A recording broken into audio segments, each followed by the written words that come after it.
요 아래에 있는 게 대한불교 조계종 포교사단. 거기 오늘 그거 붙어 있더라고요. 채식이 자연을 살린다. 포스터 붙어 있더라고요. 채식이 자연을 살린다. 채식하란 말 같은데. 그러니까 불교를 표방하는 포교사단에서 붙여놓은 거죠. 채식하라고. 채식하라고 붙여놨습니다. 여러분 불자죠? 불자로서 채식을 해야 될까요? 불자로서 육식을 하면 안 될까요? 부처님은 육식을 드셨을까요? 예, 드셨죠. 부처님 제자들은 육식을 드셨을까요? 드셨어요. 아주 명백하게 붙다는 육식 하신 분이에요. 부처님도 명백하게 육식을 하신 분입니다. 채식이 자연을 살린다. 그 말은 좋지만 그게 불교하고는 무관하다. 불교하고는 무관하다. 그러면 내가 육식을 하면 내가 육식을 함을 통해서 내가 살 고기, 내가 먹을 고기를 누가 죽일 텐데 그건 죄악인가요? 그건 악업이에요? 내가 고기를 먹잖아요. 내가 고기를 먹음을 통해서 수요가 발생하고 소비가 발생하니까 생산자가 도축을 할 거 아니에요. 그럼 나는 생산자로 하여금 도축하게 했잖아요. 그럼 도축하게 한 나의 악업, 그 생물을 죽게 만든 나의 기여도는 악업일까요? 아닐까요? 예, 악업이 아닙니다. 불교에서는 명백히 이걸 악업이 아니라고 말해요. 우리는 이걸 갖고 이런 말 했죠.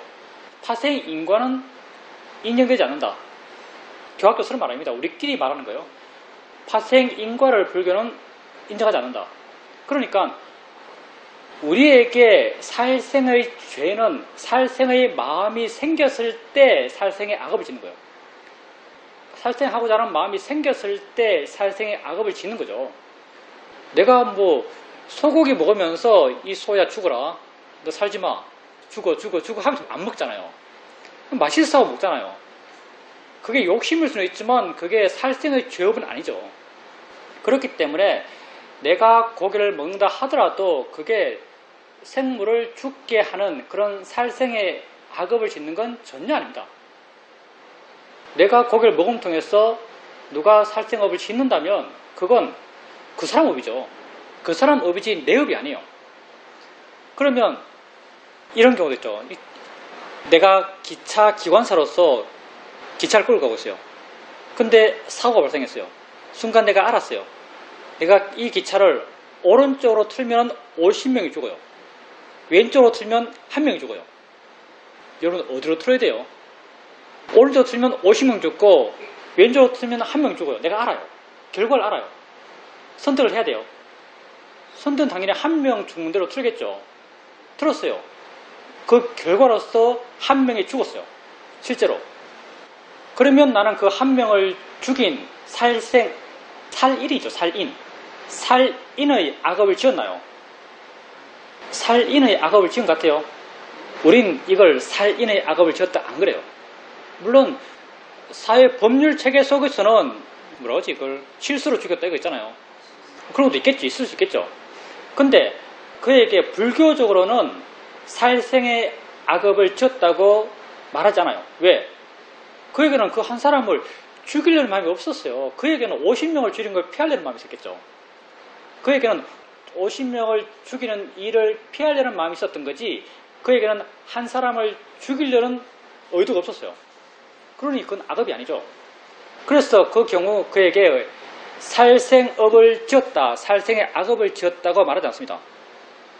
그럼 또 안 죽은 의사가 이토 히로부미를 죽여요. 안 죽은 의사가 이토 히로부미를 암살합니다. 그러면 안 죽은 의사는 이토 히로부미를 암살할 때 살생의 악업을 지었나요? 안 죽은 의사는 이토 히로부미를 죽일 때, 이등방문을 죽일 때 살생의 악업을 지었어요. 사회적으로, 국가적으로, 민족적으로 영웅인지 모르겠지만 그는 이토 히로부미를 죽일 때 죽이려는 마음을 내고 죽인 결과를 알고 이게 계율이라는 게 거의 약간 법조문화 비슷해요. 조건들이 많아요. 살생업이 형성되기 위해서는 첫째, 대상의 생명일 것, 죽이려는 의도가 있을 것, 죽이기 위한 구체적 행위가 있을 것, 행위의 결과로서 죽음이 발생할 것, 이런 게 있어요. 당연히 안중근 의사가 이등박문을 사살할 때 그 순간 살생할 마음을 내고 그 결과가 어떤지 알고 죽였죠. 당연히 살생업을 지었어요. 그러면 그게 살생업이니까 안 죽인 게 옳지라고 말할까요, 우리가? 안 죽인 게 옳지. 그렇게 말해야 되나요? 스님이라면 참 애매한데 약간 좌파 성향의 스님들, 약간 좌파 성향의 스님들은 승병에 대해서 야, 승병 그거 말도 안 된다. 그게 불교냐. 이런 말 합니다. 스님들이 사람 죽이겠다고 칼을 든 거잖아요. 칼창을 든 거예요. 호국 불교가 불교냐. 호국 불교는 불교가 아니다. 이렇게 말하는 사람도 있습니다. 이건 알아서 하고요. 안중근 의사가 이토 히로부미를 사살할 때 우리 입장에서, 다 우리 입장입니다. 일본 입장은 달라요. 우리 입장에서 옳은 일을 한 거예요. 그걸 통해서 많은 사람들이 고통에서 벗어났는지 좀 애매하긴 하지만 우리 입장에서 옳은 일을 한 겁니다. 여기서 우리가 알아야 될 게 뭐냐면요. 악업과 선업이란 것은 그 순간의 마음이란 거예요. 그 순간의 마음이란 거죠. 일생 동안 선업 이런 거 없어요. 그러니 안중근 의사가 맨 처음 김구 선생한테 교육받아서 내가 이토 히로부미를 암살하겠다고 마음을 먹어요. 마음을 먹었을 때는 많은 부분 자기를 내려놨겠죠. 자기를 비웠을 거예요. 그리고 그는 핍박받는 우리 민족을 위해서, 민중들을 위해서 하겠다고 마음 냈겠죠.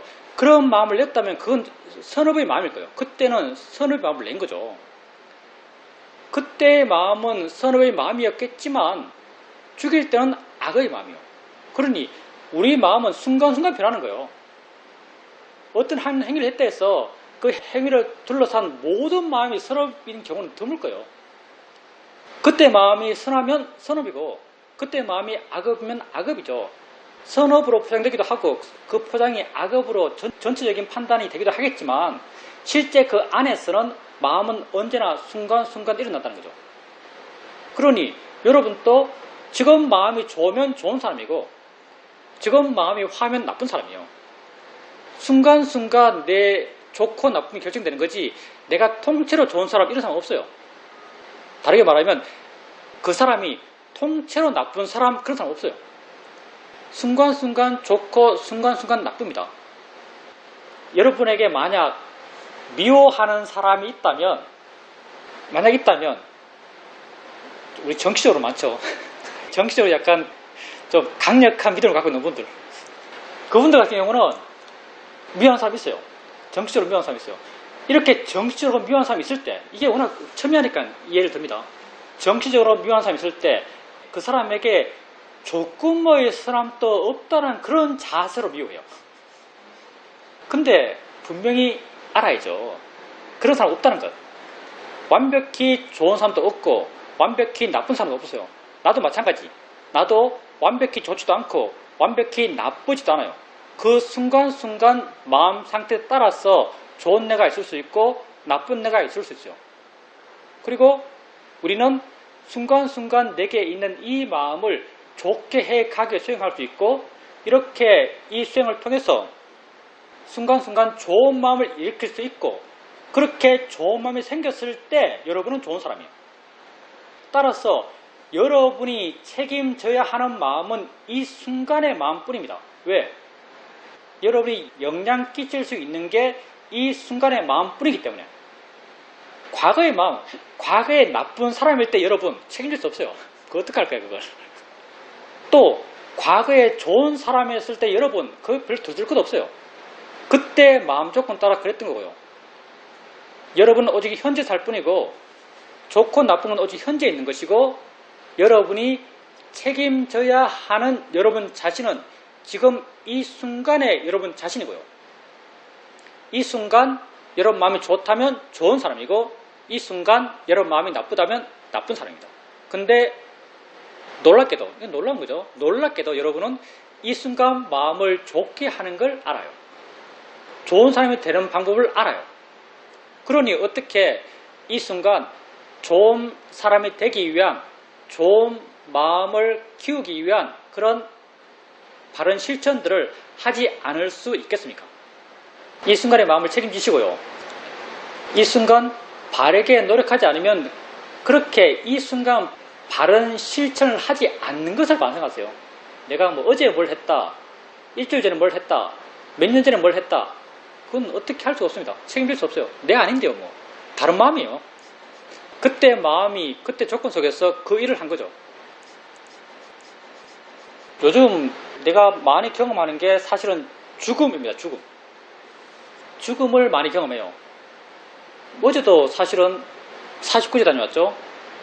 내가 같이 사는 스님의 모친 돌아가시고 49제 지내고 그 막제가 어제라서 그분도 돌아가셨고, 또 우리 가까운 도반 야냐시리 보살님도 세상을 버렸죠. 돌아가셨어요.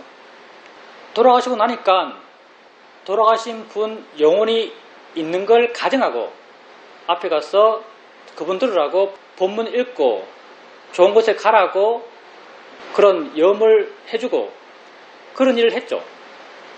영이 있어서 우리가 하는 본문을 또 듣고 좋은 마음을 내기를 기대하면서 또 49일 지내요.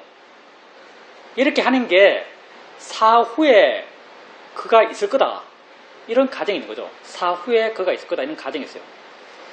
우리에게 내생이 있을까요? 이걸 생각하게 됐어요. 우리에게 내생이 있을까요? 다음 생이 있나요? 경전에 보면 아주 여기 대해서는 명확하게 나온 게 있죠. 있기는요. 뭐냐면 붓다에 대해서 명확히 나와요. 붓다에 대해서. 붓다에 대해서는 많은 사람들이 와서 붓다에게 물어요. 열애의 다음 생이 있습니까? 열애의 다음 생이 없습니까? 열애의 다음 생이 있기도 하고 없기도 합니까? 열애의 다음 생이 없기도 하고 있기도 합니까? 또 뭐 열애의 다음 생이 있는 것도 아니고 없는 것도 아닙니까? 뭐 이렇게 8가지 막 비비 꼬아서 물어요. 이렇게 비비 꼬아서 묻는데 물론 붓다께서 거기에 대해서 아무런 답을 안 하십니다.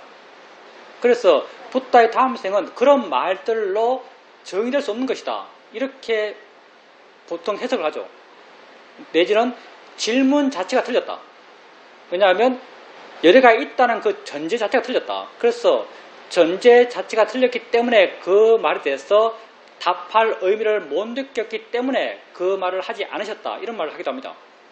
근데 그게 붓다라는 아주 특수한 사람의 케이스죠.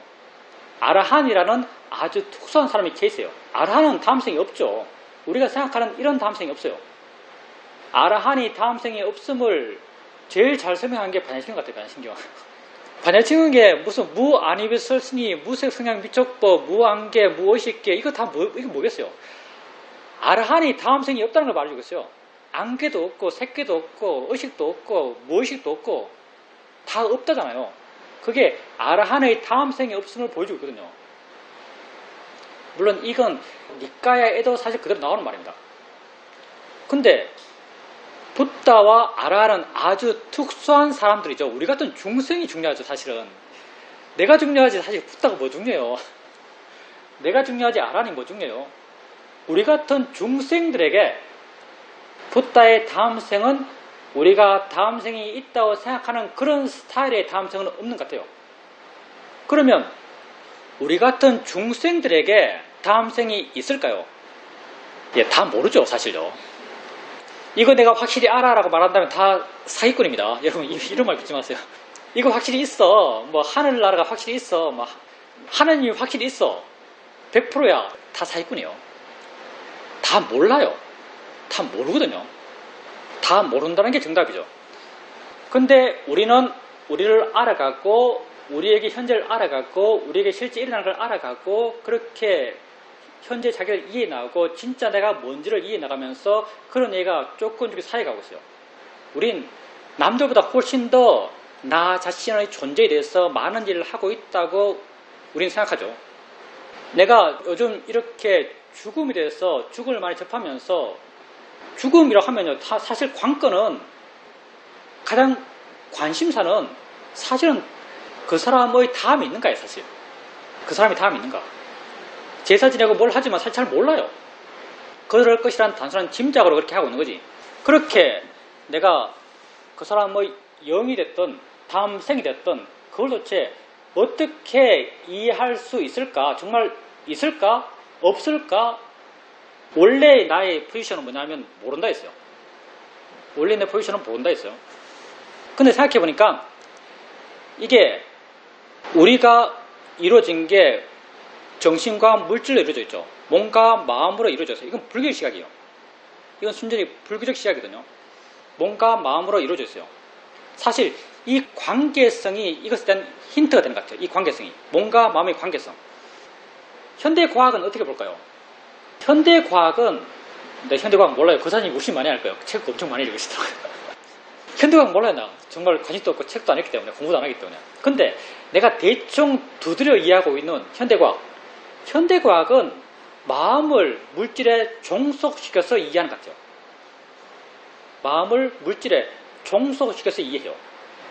그러니까 물질 간의 상호 부딪힘, 내지는 상호 뭐 어떤 화학 반응, 내지는 거기에 생기는 어떤 새로운 뭐 호르몬, 내지는 물질들 자극들, 그리고 충격을 통해 생기는 전기 자극들, 이런 걸 정신이라고 말하는 것 같아요. 만약에 현대 과학의 입장이 옳다면 다음 생은 없습니다. 현대 과학의 입장이 옳다면 다음 생은 없어요. 있을 수가 없어요. 죽음이란 것은 물질적 정지예요. 죽음이란 것은 물질적 상호작용, 상호충격, 새로운 물질의 생성, 뭐 호르몬이 되었던 새로운 전기적 어떤 자극의 생성, 이런 게 막힌 거예요. 새로운 물질이 만들어지지 않아요. 죽음이란 것은. 그게 죽음이죠. 그러니 마음이 100% 물질에 종속되어 있다면 다음 생은 없어요. 근데 불교는 아주 묘한 입장을 취하고 있어요. 마음과 물질은 서로 인연되어 존재한다고 보죠. 마음과 물질은 서로 인연되어 존재한다고 말해요. 근데 현대인들 다음 생을 믿을까요? 나는 현대 교육을 받은 사람들, 현대 과학적 교육을 받고 전문가는 아니더라도 과학적 사고 체계를 갖고 있는 사람들은 대충 다 다음 생을 안 믿을 걸 생각합니다. 그러니 뭐 이 생을 즐기자, 뭐 이런 거죠. 잘 살아보자, 뭐 지금 잘 살면 되지. 이 순간이 중요해. 지금 즐겨. 이런 어떤 사회 풍토가 만들어지는 것 같아요. 왜? 다음 생을 안 믿으니까. 이 생에서 다음 생으로 가져갈 게 없으니까. 왜 현대인들이 기본적으로 이런 생각을 갖게 되는가? 이건 우리가 세상을 인식할 때 알게 모르게 여러분도 마찬가지야. 생각해 보세요. 여러분이 어떻게 생각하고 있는가? 여러분이 보여지는 게 있어서 보는 마음이 생겨요. 그렇죠? 보여지는 게 있어서 보는 마음이 생겨요. 여러분이 이거 이해해요. 어느 정도까지 이해해요. 보여지는 게 생겨서 보는 마음이 있어요. 세상 사람들도 기본적으로 바깥의 사물에 대해서 마음이 반응한다는 것을 기본적인 자기 인식의 기본 메커니즘으로 갖고 있을 거예요. 바깥의 사물에 대해서 자기가 반응한다. 물질에 대해서 마음이 반응한다. 다시 말하면 물질이 먼저고 마음이 나중이에요. 물질이 먼저고 마음이 나중이에요. 여러분도 알게 모르게 이렇게 믿고 있죠. 보여진 것이 있으니까 보는 게 존재해요. 들려진 게 있으니까 듣는 게 존재해요. 여러분이 만약 이런 믿음, 이런 알매에 머문다면 절대 다음 생을 긍정하기가 쉽지가 않을 거예요. 왜? 이것 또한 마음의 일어남이 물질에 종속해서 마음이 일어나는 거예요. 만약 이렇게만 일어나다면, 이것밖에 없다면, 이게 우리 존재의 일어남의 모든 것이라면, 물질이 서버리면, 알아진 것이 없으면, 들려진 게 없으면, 보여지는 게 없으면 마음이 어떻게 일어나겠어요? 못 일어나죠. 여러분이 만약 이런 마음에만, 이런 이해의 수준에만 머물러 있다면 다음 생을 긍정하기가 쉽지가 않아요. 근데 또 수행을 해나가요. 자기를 알아가요. 일어나는 걸 알아가요. 그러면서 알아진 것과 아는 것, 이 둘이 함께 있으면서 이해해 나가요. 이렇게 이해해 나가면서 어디에 도착하는가? 도착이랑 좀 이상하긴 한데 어떤 이해가 조금 삭되기 시작하는가? 지금까지 우리는요, 알아지는 게 있었어, 아는 게 있었어. 알아지는 것이 먼저고 아는 것이 나중이야. 이게 알게 모르게 우리 마음속에 깊이 갖고 있는 기본 전제 같은 거예요. 근데 자기 현재를 존재로 알아가면서 마음의 일어남에 대해서 계속 알아가고 마음의 일어나면서 이해를 좀 해나가면서 어떤 이해를 하게 되는가? 알아지는 것 또한 아는 것 없이 존재하지 않는다는 거예요. 알아지는 것 또한 아는 것 없이 존재하잖아요. 다시 말해서 아는 것이 없으면 알아지는 게 없어요. 보지 않으면 보여지는 게 없어요. 듣지 않으면 들려지는 게 없어요. 느끼지 않으면 느껴지는 게 없어요. 마음이 물질을 규정해요. 마음이 물질을 규정하거든요. 마음이 앞서요. 물론 마음이 앞선다는 건 정답이 아닙니다. 마음 또한 앞서서 물질을 규정할 수 있다는 걸 이해해 나가요. 그래서 물질 또한 마음을 규정하고 마음 또한 물질을 규정해요. 이걸 우리는 서로 연계해서 존재하는 말이죠. 이걸 연계라고 그러죠. 마음 또한 물질을 규정해요. 마음이 물질을 규정한다고 이해한다면, 이게 정말 그래라고 이해한다면 이때부터는 다음 생을 긍정할 수 있는 가능성이 생기는 것 같아요. 왜? 물질이 바뀔 수 있거든요. 마음이 물질에 묶여 있잖아요. 그러니 마음이 물질을 인연해서 생기기도 하지만 물질이 마음의 인연해서 생기기도 해요. 그러니 이 마음은 물질을 바꿀 수 있는 거죠. 다른 물질 대상으로 일어날 수 있는 거죠. 마음이 다른 물질 대상으로 일어날 수 있다고 인정한다면 그게 다음 생이죠, 사실. 그게 다음 생이에요. 근데 우리가 수행을 해나가면서 이해하게 되는 연기적 일어남의 이해, 이게 사실 이걸 표방하고 있거든요. 상식적으로는 알아지는 게 있어서 아는 게 있다, 여기 머물러 있었어요. 근데 이 마음이 다른 물질을 대상으로 할 수 있는 거죠. 다른 물질을 일으킬 수 있는 거죠. 마음이 지금까지 내가 해왔던 물질이 일어남, 내 세포가 되었던, 뇌에서는 충격이 되었던, 내 심장의 띵이 되었던 이런 물질적 일어남을 대상으로 일어났지만 어느 순간 다른 걸 대상으로 일어날 수 있는 거죠. 이런 가능성이 생기는 거예요. 그렇다면 다음 생을 긍정할 마음이 생깁니다. 근데 이렇게 생각하고 나니까 이게 나름 나의 결론이었어요. 그래, 다음 생이 있을 수 있겠는데 마음이 이렇다면 가능하지 라는 생각이 들었어요. 근데 이런 결론에 내가 정답이 아닙니다. 이 문제, 생과 사의 문제를 확실히 안다 보면 다 사기꾼이에요. 내가 이렇게 나름 그 가능성을 발견하고 난 뒤에 다시 돌아보니까 12연기가 말하고 있는 게 이거더라고요. 12연기가 말하고 있는 게 뭐겠어요? 12연기가 무명이 생겼어요. 의성음이죠. 무명으로서 내가 많은 악업을 지었어요. 그게 행위죠. 많은 선악과 악업, 마음의 그런 에너지들을 쌓아왔어요. 그리고 마음의 그 쌓아왔던 에너지가 만들어내는 거 그게 식이에요. 다음 생의 첫 마음, 이게 식이죠. 다음 생의 첫 마음이 물질을 만들어내요. 이게 색이죠, 색. 그게 명색이잖아요.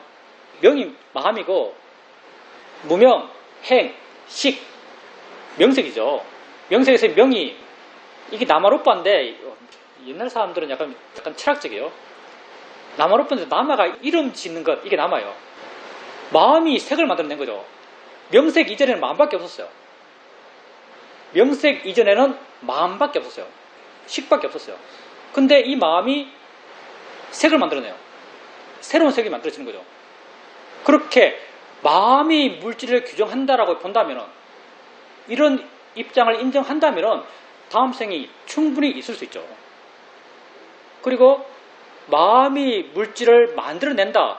불교에서 물질을 만들어내는 4가지 원인들 해서 하는 것이 1번 업, 2번째 온도, 3번째 영양소, 음식이죠. 4번째가 마음이죠. 마음이 물질을 만들어내죠. 잘 모르죠, 이건 사실. 근데 여러분 수행 엄청 열심히 하면요, 얼굴에서 빛이 납니다. 정말 수행 꾸준히 안 놓치고 하면 얼굴에서 빛이 나요. 뭔가 물질적 변화가 생깁니다. 마음이 좋으면 얼굴이 변해요. 엄청 괴로운 사람들 얼굴 보세요. 완전 썩어가죠. 괴로운 사람 얼굴 썩어가요. 괴로운 마음이 좋지 않은 물질들을 만들어내기 때문에 그렇게 되는 거죠. 그러니 마음이 물질을 만들어낸다, 이 부분을 인정한다면 다음 생을 긍정할 수 있습니다. 그래서 최근에 내가 주변에 죽음을 많이 만나면서 다음 생이 있나? 그런 생각을 하면서 내가 나름 이해하고 있는 몸과 마음 일어남에 대해서 생각하면서 사유하면서 이런 결론에 도달했어요. 다음 생이 있을 수 있다라는 결론이죠. 다음 생이 있을 수 있다는 결론이에요. 왜? 그 근거는 이거예요. 마음이 물질을 규정한다. 알기 때문에 알아진 것이 있다. 알지 않으면 알아진 것이 없다. 이걸 근거로 한 거예요.